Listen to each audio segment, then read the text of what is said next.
Hello and welcome to Livewire Markets and this special fireside chat for International Women's Day. Today I'm joined by Bonnie Ashton, General Manager of the Future Generation team.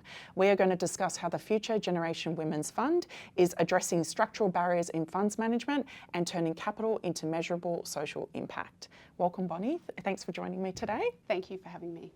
Bonnie, when you look at the funds management industry today, we often talk about women entering the industry, but not enough about women being visible in senior investment roles. So from your perspective, what are the biggest structural obstacles that women face in asset and funds management, and how to address this pipeline problem? So certainly I think the pipeline problem is a number of structural issues which have compounded over time, and they're underpinned by both affinity bias and unconscious bias. And so what this means is traditionally in the funds management industry, talent has been selected from a very small pool, and often women have been overlooked. And as well, there hasn't been structural pathways in place to support women's progression up to the senior echelons of the industry. So you lose a lot of talent around the middle tier. And together this has resulted in underrepresentation of women in senior levels in the funds management industry. So when I think about the future gen women fund managers we have, they are absolutely rock stars in their own right.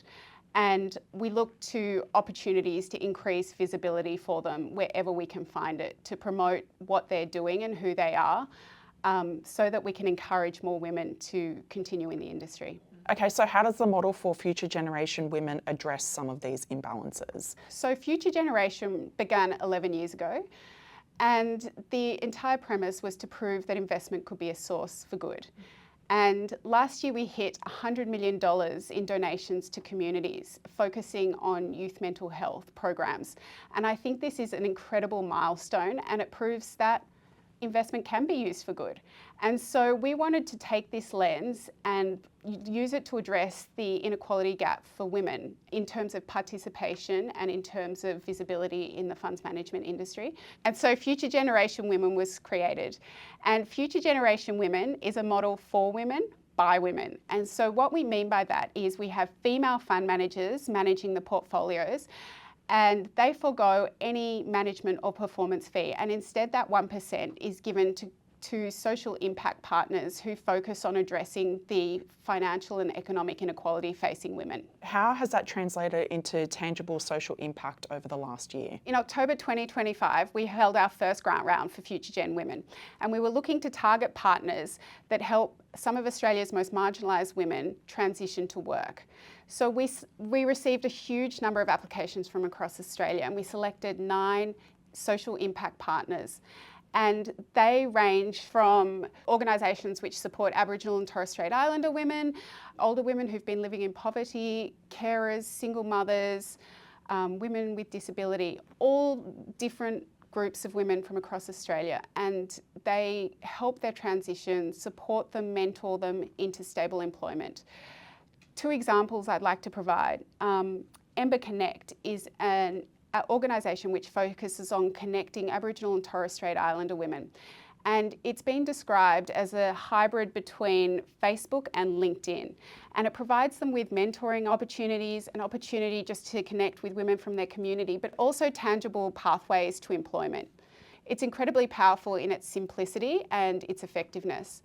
Another brilliant organisation which we support is the Prison Network. They support women who've been institutionalised in their transition to meaningful employment. And what that looks like is often, wraparound support services. So finding housing, connecting them to all different types of services, and as well working with employers to create pathways to stable employment.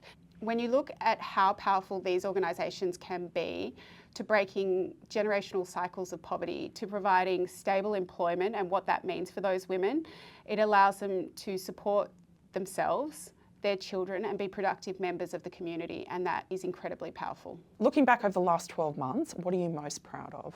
We as a team at Future Gen are most proud of is galvanising all the stakeholders and bringing Future Gen women to life. So we have a pool of incredible women fund managers, and we have incredibly engaged investors and bringing them together and launching Future Gen Women successfully is truly an outstanding achievement.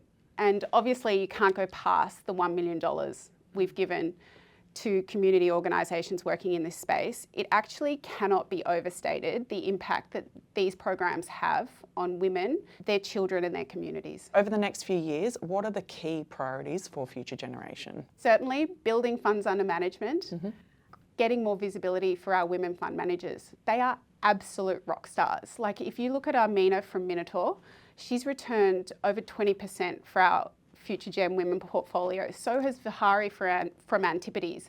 And these are just two examples of women whose names should be up in lights. Everyone should know them. And we are so proud to have them in our Future Gen portfolio. And as well, I'd just like to thank our female fund managers. Foregoing your management or performance fee is incredibly generous. Being a part of Future Gen, we are just so grateful for your commitment.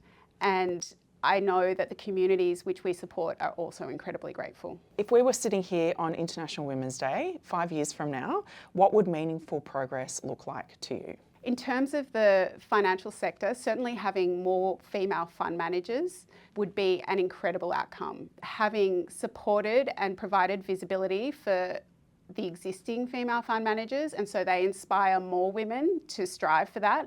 As well, we would hope that the gender inequality gap has been bridged, that there are supportive pathways to employment for marginalised women, that we have increased financial capability of women and girls in terms of financial literacy, and certainly that we have addressed some of the gender norms which compound the issues of financial inequality which women face. So if we could just move towards a more productive and more inclusive economy, I think that would be a great outcome. That would be an amazing outcome in 5 years. Here's hoping. Okay, thank you, Bonnie, so much for your time and insights. Thank you so much, Anna. It's an absolute pleasure to be here with you, and thank you to Livewire for hosting us on International Women's Day. If you enjoyed that interview, make sure you head to the Livewire Markets YouTube channel where we release more content just like this.